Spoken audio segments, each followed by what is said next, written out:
it seems to be generally that when people say we want growth, in the circles at least in which one moves, they're talking about the GDP growth. That is what they seem to define growth as.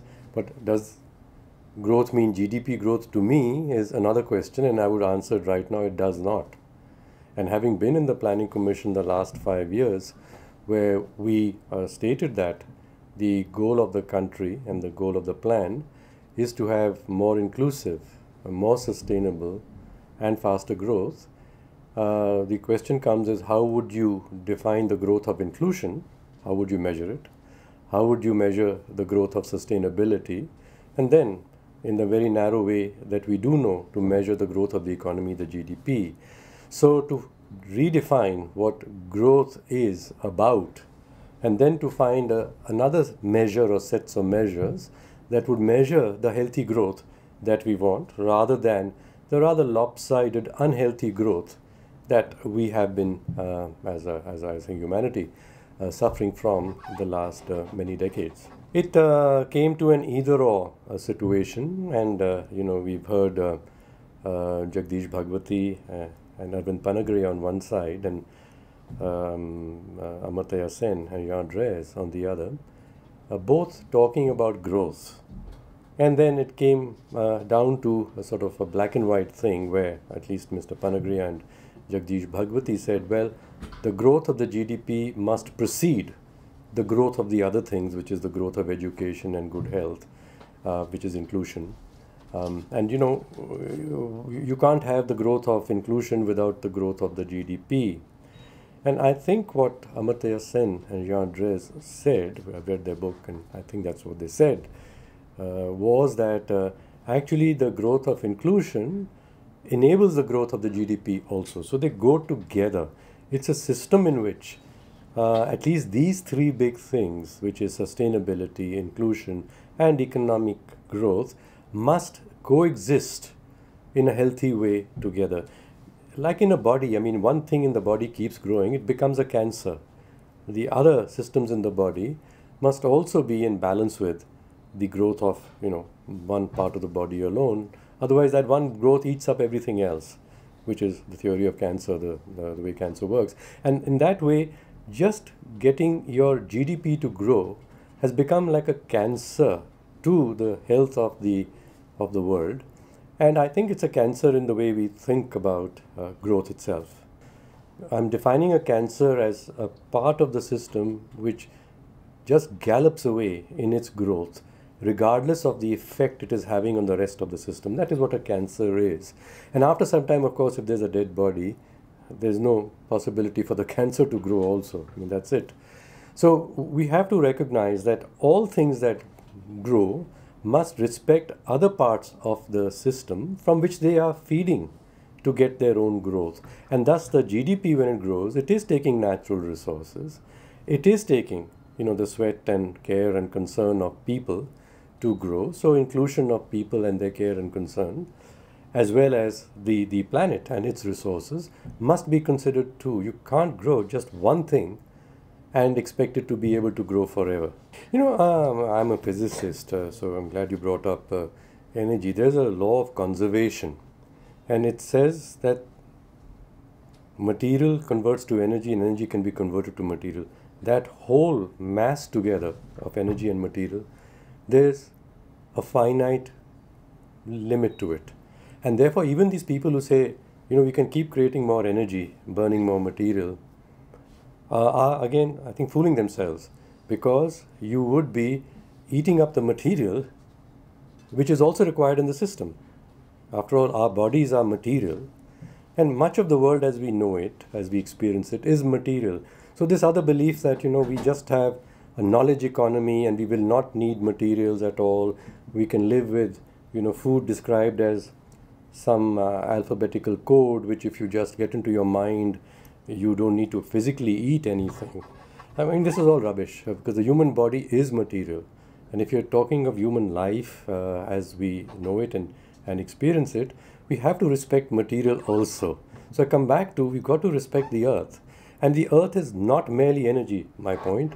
It is material. And we can take parts of the earth and convert them into energy. Now, of course, one will say, well, the sun is there. It's outside the system. It can keep giving energy to us. And we could then live with our present material earth forever. Possibly, that's an interesting idea, that we will not use any energy that's in the earth itself, because that is, mixture of material that converts into energy, as coal, as you know, and petroleum is. No, we will not touch any of the energy that's in the earth. We'll just take all the energy from outside the earth, that's from the solar system. Now, please think of that world. It's going to be such a different world, not merely in the industrial concept of petroleum fuels, coal fuels, even nuclear fuels is after all converting material into energy. But even before the industrial age, all human beings were used to burning wood, coal, something, getting their energy out of material. We're going to have to conceive what people do, what they use, how they live, so differently, if that's the future that we imagine, that we can depend on the sun to give us the energy to keep driving everything that we are using on the earth. And then I come back to material again. When we use any material stuff, we don't want to use that same stuff forever. I find people changing their iPhones now because there's some i6, and the i5 was, I thought, wonderful, and the i4 was, and 3. Where do the i5s and i4s and i3s go? They go back as a material into the material dump, and that makes it unlivable again. So this world which is focused on one side material consumption, on the other side, yes, we need energy which is coming out of the earth, is an unstable world, completely unstable. And so our concept of what's a good life, it's not more i6 and i7s and i8 as an expression of the world is advancing.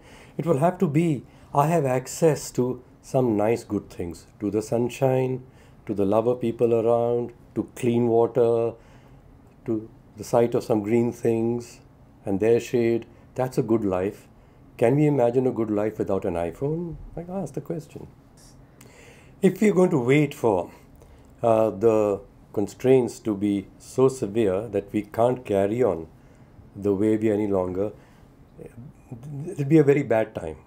Because before we get there, as resources begin to deplete to maintain the sort of life that we are getting more and more aspiring to, there will be chaos. There will be disasters.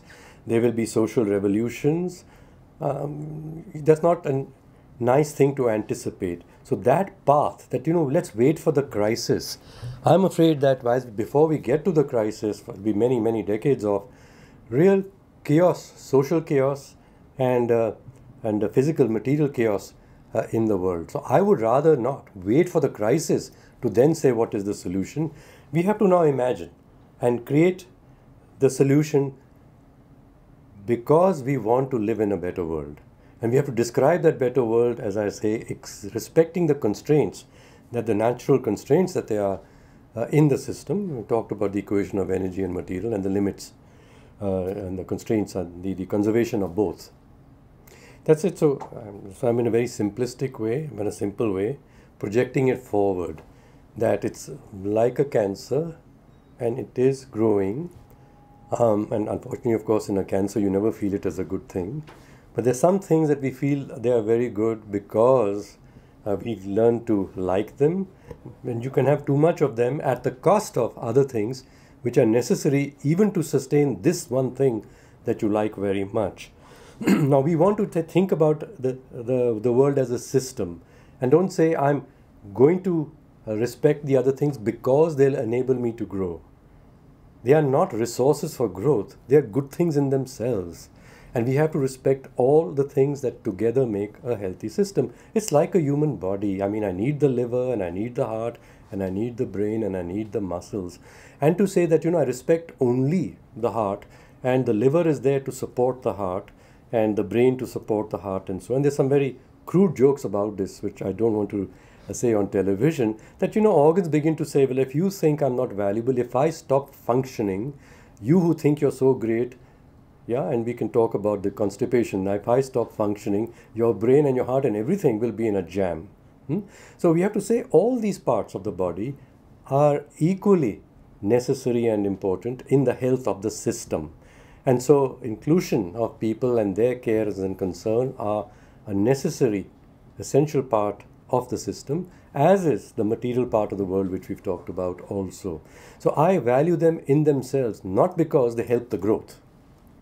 Actually, I'll take a fourth level also. Sure. We're talking about, let's say, the climate obviously is an international issue, because the winds and the waters, they don't stop at national boundaries.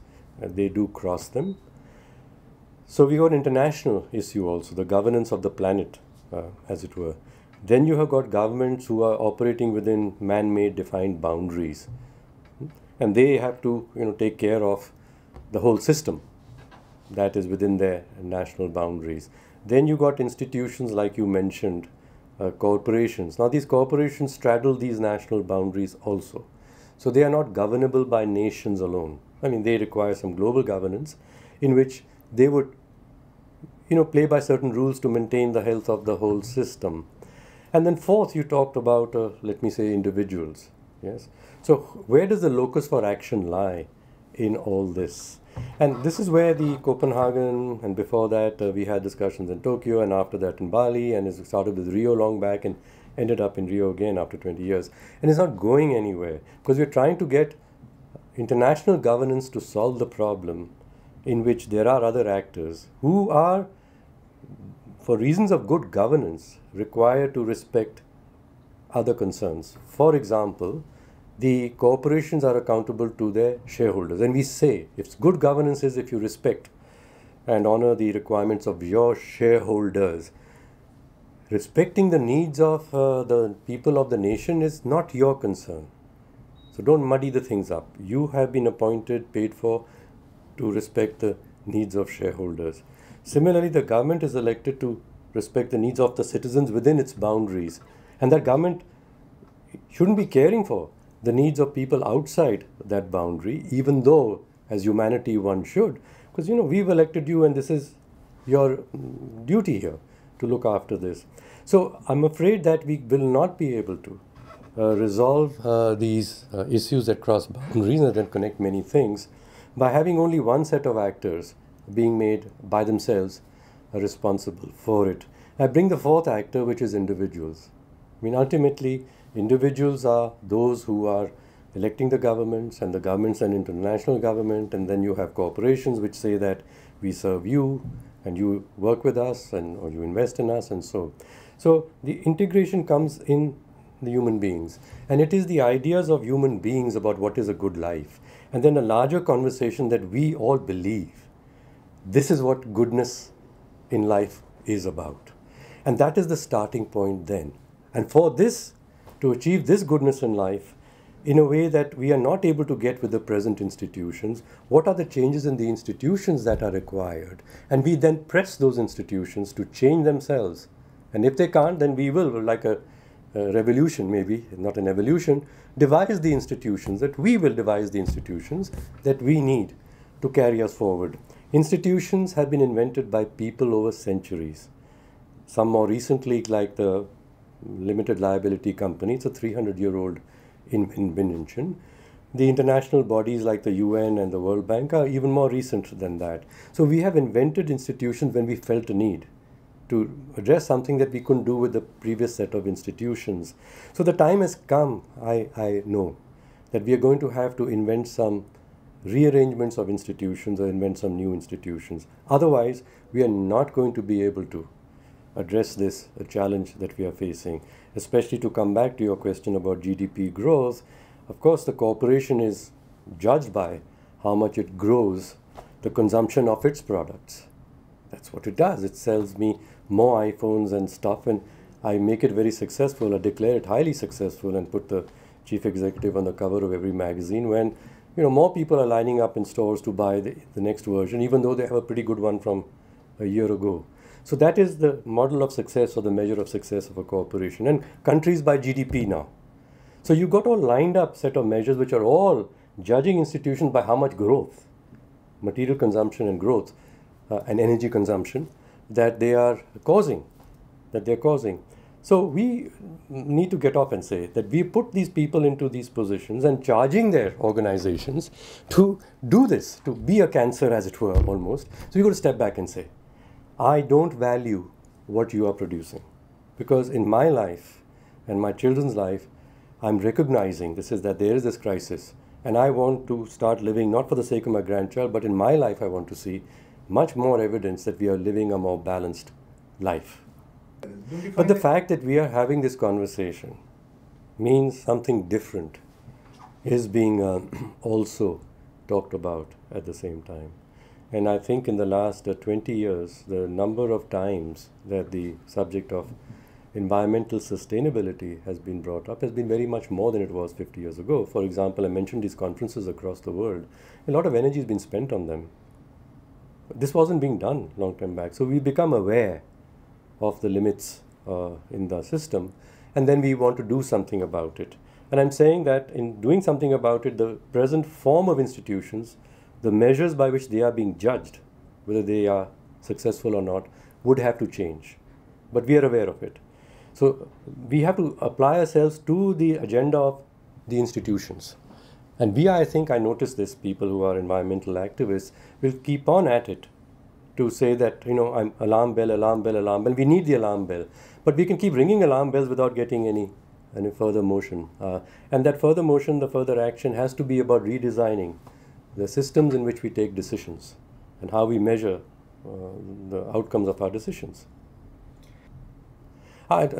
Real growth of what? The growth of the cancer is going faster than ever before. So again, when you say growth, I'm saying growth of what?